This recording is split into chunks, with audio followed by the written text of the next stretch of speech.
Fact: there are some foods that absolutely no one can resist.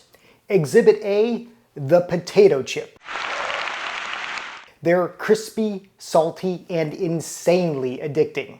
I dare you to eat just one. Now, if you're like most people, your potato chips come from a bag bought at the store. But have you ever wondered, can you make potato chips at home? Well, wonder no more. Today we are busting out the deep fryer and we are making homemade potato chips. Hello and welcome to I Want to Cook. My name is Chef Matt and this channel is all about helping you be a better cook no matter your skill level.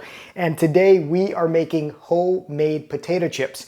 Now the beautiful thing is you only need 3 ingredients for homemade potato chips. Potatoes, of course, some sort of cooking oil, and salt or your choice of seasoning. Now, as for the potatoes, we are going to use russet potatoes, these nice starchy potatoes. You could also use sweet potatoes. Those are really good as well. The kind of potatoes that you'll want to avoid, however, are like fingerling or any small waxy potato. You want the starchy stuff. Now, to make homemade potato chips involves deep frying, and you could use a big Dutch oven like this, fill this thing with oil and fry the potato chips. That is certainly an option, but quite frankly, I find it easier, especially if you're a novice, to use something like this. This is just an electric deep fryer. These things are cheap. I actually bought this one at the thrift store because, of course, it's me. But even if you buy one new, they're relatively inexpensive and they do a really nice job because they maintain the temperature. You don't have to worry about checking the oil with a thermometer. You can just kind of set it and forget it. Now, perhaps the trickiest thing about homemade potato chips is the slicing. And even if you have like expert level knife skills, it can be difficult to get thinly cut slices that are consistent. So that's where this thing comes in handy. This is the mandolin. And I made a video on how to use one of these many moons ago. I'll link to that in the description below. But you're also going to get a quick crash course today. This is going to be great for making thin, consistent slices. You might also want to use a blade attachment in your food processor if you have one of those. That could also work, but I just find that this is best for making homemade potato chips.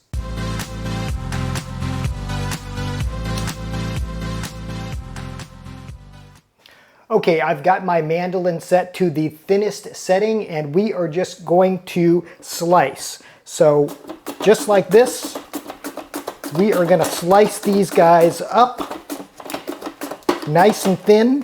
And once you get to about halfway, I want you to use this guard, okay? That's very important. This blade is super sharp. So we'll just put it in like so and slice away. And here's what we've got, just a nice plate of these really thin cut potato slices. This is exactly what you want. Now from here, we need to put this into some cold water. Right, so I've got a bowl of cold water here. We're just gonna put the potato slices in here. We're using about 1 pound of potatoes in total for this.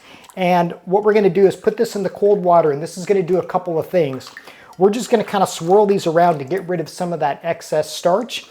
Then we are going to dump this water, and then we are going to put it into an ice bath. And all an ice bath is water and ice. And then we will let them soak for about half an hour to 2 hours. Now you might be wondering, hey, is this really worth it? I mean, it's just so easy to buy a bag of potato chips. Yeah, I get it. But you know what? If you've never had homemade potato chips, OMG, they are just so good and they are worth it. And once you do this a couple times, it'll just become like second nature. It really isn't all that hard. In fact, we've done one of the hardest parts of just slicing up these potatoes nice and thin. So we're gonna swirl this around, drain this water, and then we will let these soak in an ice bath. After the potatoes are finished soaking in the ice bath, we want to dry them off really well. So what we're gonna do is just drain them once again, and what I like to do is put them in between sheets of paper towels or just a kitchen towel, nice and layered, so that everything is nice and dry before they go into the deep fryer. Now, when I'm working with anything that's involving hot oil and frying, I actually like to go outside. That way all those fumes and all that grease can go outside and not be in my kitchen.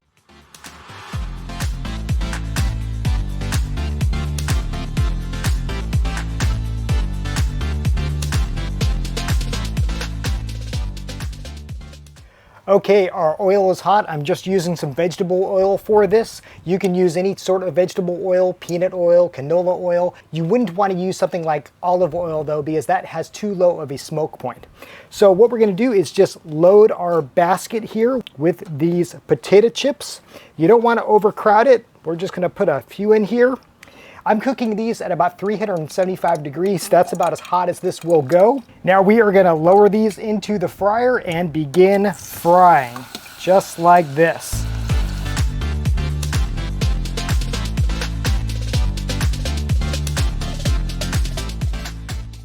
We'll give these a stir, and this is only gonna take a few minutes for them to get nice and crispy. So we'll shut the lid here, kind of let it do its thing.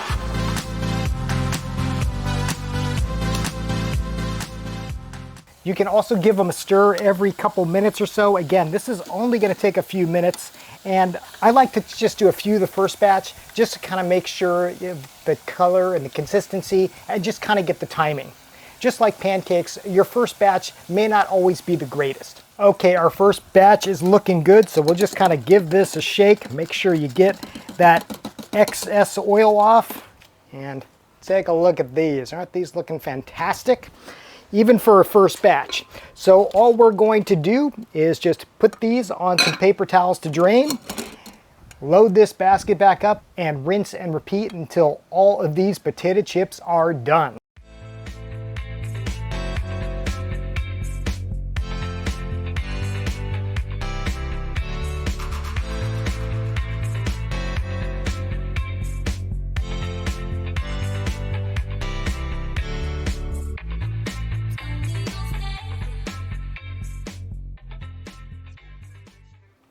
And here we go. The frying is done, and we've got a big plate of homemade potato chips.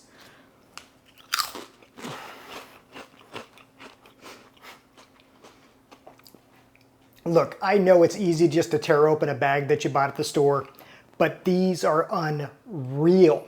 They're like high definition potato chips. They're just so good. And you know exactly what went into these. Potatoes. So that is how to make homemade potato chips, legitimate homemade potato chips at home. Yes, it takes a little more work, but the payoffs are worth it. These, I think, will be the best potato chips you have ever had. Give them a try, let me know. Okay, trivia time. Last week, I asked you to identify this thing. What could this thing be? Well, there's the name. Yes, this is a vintage rival isomatic electric ice crusher. And the idea is you put ice cubes in this thing and out come crushed ice. This came about in a time before refrigerators had that crushed ice feature. This would do it for you. I got this thing many years ago at the thrift shop. I just thought it looked so cool. It actually doesn't work. I mean, it powers on, but the motor is long gone. But I just love the design. It's like this Art Deco design. So congratulations to St. Rude, knew exactly what this is, and Dale Russell too was very close, thought it might be a snow cone maker, and well, I guess it kind of is. Okay, for this week's kitchen tool trivia, who is going to be the first to identify this thing? What could this thing be used for? Let me know in the comments below, and I will let you know the correct answer in next week's video. As always, thank you for watching. Thank you for subscribing. Until next time, happy cooking.